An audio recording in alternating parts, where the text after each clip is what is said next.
Hello guys, ito na nga, it's Friday again. So kahit na maulan ang panahon, nagpunta pa rin kami dito sa May Angeles. Ito nga, sinugod namin ang ulan. Nung paalis kami kasi ng bahay, hindi man umulan. Pagdating dito sa May Angeles, maulan na siya. So nagpatila muna kami dito sa May Gasoline Station. So after nang huminto yung ulan, diretso na kami sa May Apo. As usual, it's Friday again, Apo Day.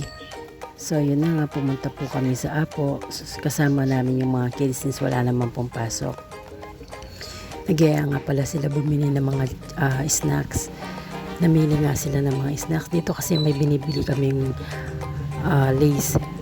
So since namura yung Lays nila, wala na po daw silang stock. So ayun, namili na lang kami ng hopya.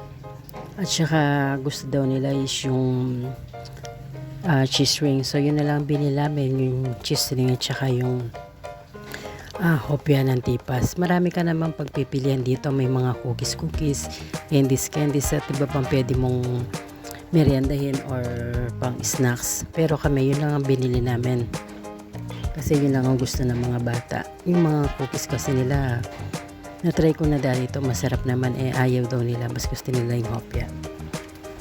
Ayun na nga, yung pinili namin is yung cheese ring ito, and then tsaka yung hopya. And then paalis na nga kami, nakita pa pala nila yung yung nerds. Yung nerds kasi gusto ng mga bata, ito yun. Meron sila mga din, yung mga stick. Ito yung nerds.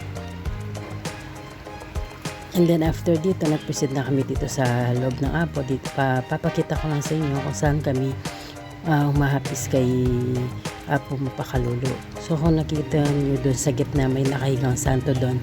Doon po kami pupunta sa likod kung saan kami humahapis kay Apo Mapakalulu. Yun po yung sa gitna yan. Talagang devoted yung mga tao. Kahit na malakas po yung ulan, marami pa rin na nagsisimba. Yan po yung sa gitna. So dito na po tayo dumaan para pakita ko lang po ang itsura ng simbahan, pati yung si Apo Mapakalulu na inaapisan namin. Dito po yung daan papunta po dun sa likod. Ito yung iba nag-aapis pa kay Mama Mary. Ito yung mga kids ko. Dito yung daanan papunta dun sa likod. Bali, ito siya.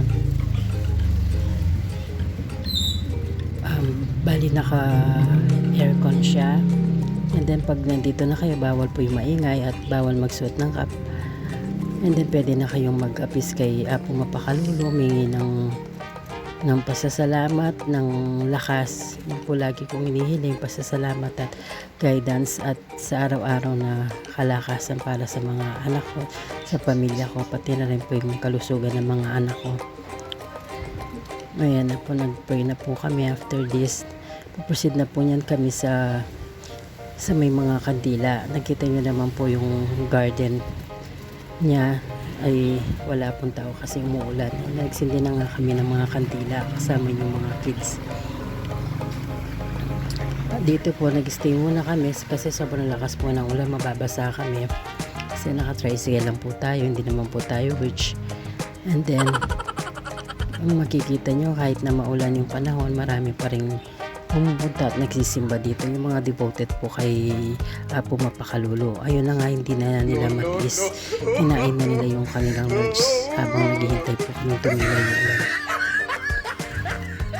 Dito nga kami sa parking ng tricycle, pinapatila namin ulan. And then after dito, nagpunta na nga pala kami sa Pampang Public Market. Ito na nga po yan, namili lang kami ng mga gulay-gulay, mga processed meat, tsaka pork and vegetables.